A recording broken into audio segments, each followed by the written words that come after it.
Hello, my name is Stacy Bottoms. I am currently taking my 5th and 6th course in my master's program. So I'm looking at about another year and a half until I'm done. For the degree, I haven't actually made up my mind yet which direction I'm going to go with marriage family therapy.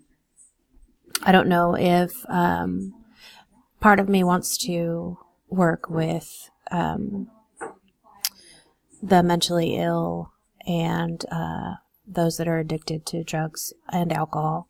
And then another part of me wants to work with children and adolescents. So I have not made up my mind yet.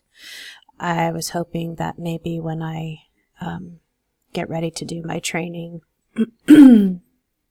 that will help me make up my mind. For the course, I hope that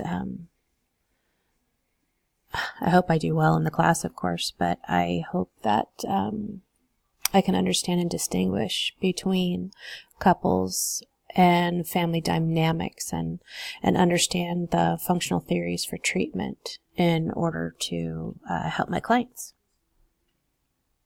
And I believe that's it. Thank you.